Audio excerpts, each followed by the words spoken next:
Welcome to study IQ। My name is Amit Varidi Kilor. Pakistan के army chief जिनका नाम है जनरल बाजवा, उन्होंने रिसेंटली लास्ट मंथ एक स्पीच दी थी जिसमें उन्होंने कहा कि we should bury the past and move forward. ये बहुत ही रेडिकल स्पीच है अगर हम भारत और पाकिस्तान के रिश्तों के लेंस से इसको देखें तो। इस स्पीच का जो ये रेडिकल पॉलिसी चेंज उस स्पीच से जो दर्शन में आ रहा है, उससे भारत और पाकिस्तान के बीच में शांति वार्ता स्थापित करने के लिए क्या आगे फ्यूचर में पॉसिबिलिटीज एग्जिस्ट करती हैं, उस बात को डिस्कस कर लेते हैं। Will start with the idea. आप लोग इस बात को हम सब जनरली जानते हैं कि भारत और पाकिस्तान के जो रिश्ते हैं वो फ्रेंडली तो बिल्कुल कहे नहीं जा सकते, राइट। उसमें कई सारे ऐसे इश्यूज हैं जो कि सॉल्व नहीं हुए हैं। मोर इंपॉर्टेंटली, पाकिस्तान ने स्टेट पॉलिसी बना ली है टेररिज्म को सपोर्ट करने के लिए, इंडिया को डिस्टेबलाइज करने के लिए। That is like literal state policy of the Pakistan.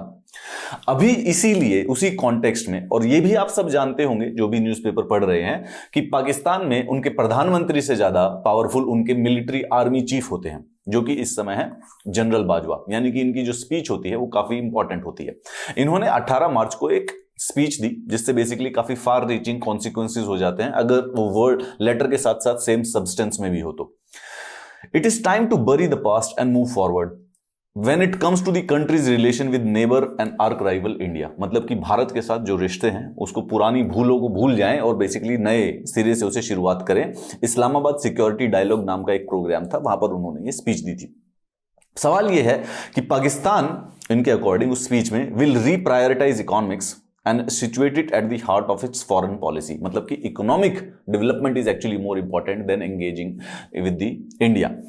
The peace with India is a precondition for this geo economic pivot.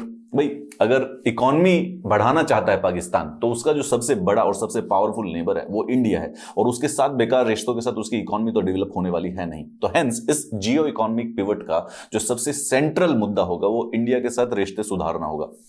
That Pakistan recognizes the need for collective action to meet transnational threats in the post COVID-19 era। Covid के बाद यह भी पता चल गया है कि जो नए थ्रेट्स आने वाले हैं दिल भी ट्रांसनेशनल और ग्लोबली सबको इकट्ठे करेंगे तो दूसरे देशों के साथ सहमति और सद्भावपूर्ण रिश्तों के साथ ही आगे बढ़ा जा सकता है। नाउ द क्वेश्चन हियर, एक दो सवाल होते हैं कि इस स्पीच का एक्चुअली में क्या मतलब है। सिर्फ लेटर में लिखा गया था, बस बोलने के लिए बोल दिया गया, या फिर एक्चुअली में इसका कोई सब्सटेंस भी है। सबसे पहले, huge chasm that exists between the stirring speech made by Pakistan de facto ruler and the reality on the ground, what can one make of Bajwa said। भाई, सवाल यह है कि बेसिकली जो बाजवा जी कह रहे हैं और जो बेसिकली ग्राउंड रियलिटी, इनके बीच में एक बहुत बड़ी खाई है। दोनों की दोनों बिल्कुल अलग बात है। तो इसका मतलब क्या हुआ जो बाजवा की स्पीच है।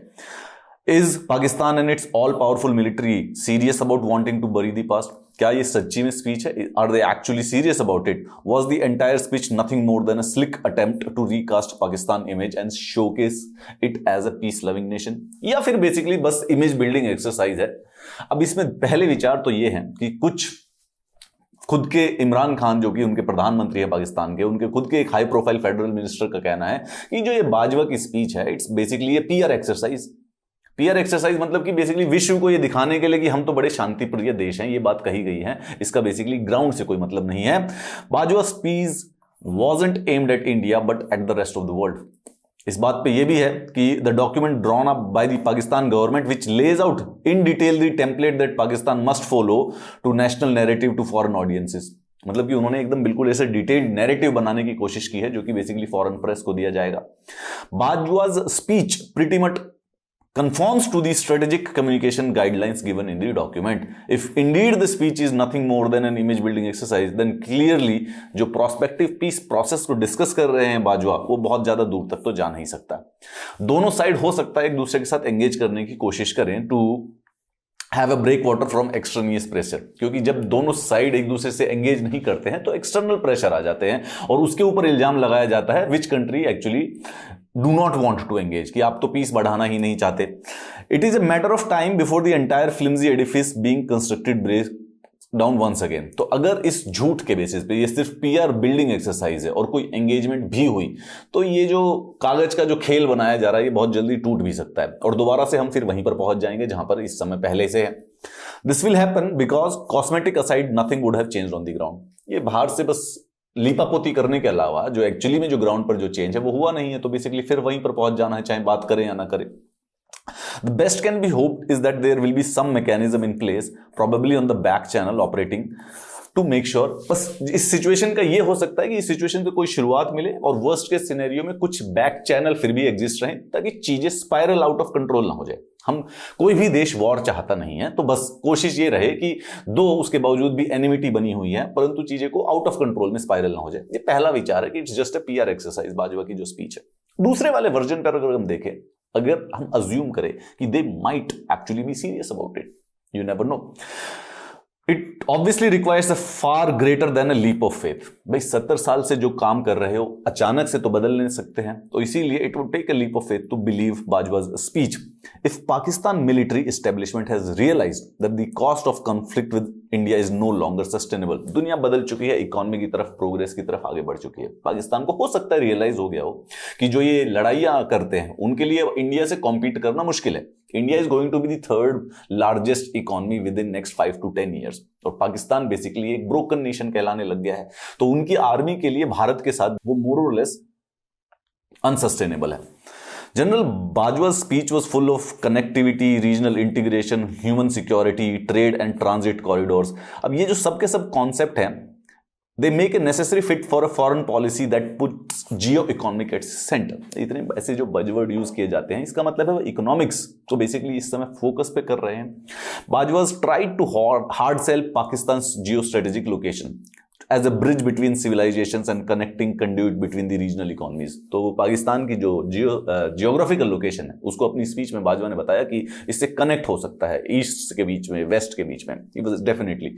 तो ऐसा हो सकता है कि to unlock the untapped potential of South and Central Asia by ensuring connectivity between the East and the West Asia। That is the idea about it। पर एक समस्या है, देखिए, it is easier said than done। Why? Because Bajwa ने अपनी speech में कहा कि without the resolution of Kashmir dispute through peaceful means, process of subcontinent rapprochement will always remain susceptible to derailment। अब यहां पर एक समस्या खड़ी हो गई है। कोई भी सीरियस माइंड का जो आदमी है वो जानता है कि भारत कश्मीर की सॉवरेनिटी पर किसी भी प्रकार के कॉम्प्रोमाइज नहीं करेगा। ठीक है, अगर कश्मीर को उसके बावजूद फिर दोबारा से पाकिस्तान सेंट्रल इश्यू बना देगा instead of the economy, the thing is that कि जो ये पीस टॉक्स हैं ये बेसिकली शुरुआत होने से पहले ही डिरेल हो चुके हैं। If dialogue is contingent on such preconditions then it is dead before it begins. इस बारे में कोई इंडिया में किसी को डाउट नहीं है, इस बारे में पाकिस्तान में भी किसी को डाउट नहीं है। So if they try to make again that same issue, तो पिछले 70 सालों से जो चल रहा है हम उसी रोड, उसी ऑब्स्टेकल पर रहेंगे। ये सारे के सारे जो ग्रैंड प्लान्स हैं, पाकिस्तान को कनेक्टिविटी का हब बनाना, जियो इकोनॉमिक पॉलिटिक्स करना है, डेवलपमेंट इकोनॉमिकली करना है, राइट, पीसफुल रिलेशंस, इन सब के सब ये सब नॉन स्टार्टर होंगे until and unless India participate in it। Perhaps the Pakistani generals have finally smelled the coffee and opened a proper atlas to realize that without access to India, Pakistan is just a bridge hanging। मतलब कि basically कोई purpose नहीं है, ख्वाबी महल है। अगर India के साथ अच्छे रिश्ते नहीं है तो इकोनॉमिक डेवलपमेंट पाकिस्तान की पॉसिबल नहीं है, चाहे चाइना कितना भी इकोनॉमिक कॉरिडोर वहां पर बना ले। Connecting West Asia to East Asia और Central Asia to South Asia is precisely not possible without India. Indian subcontinent का सबसे सेंट्रल और सबसे बड़ा देश जियोग्राफिकली और जियो स्ट्रेटेजिकली लोकेटेड है भारत। इसके बिना साउथ इंडियन सब कॉन्टिनेंट के अंदर किसी भी प्रकार का कोई भी फ्यूचर पॉसिबली एग्जिस्ट नहीं करता है।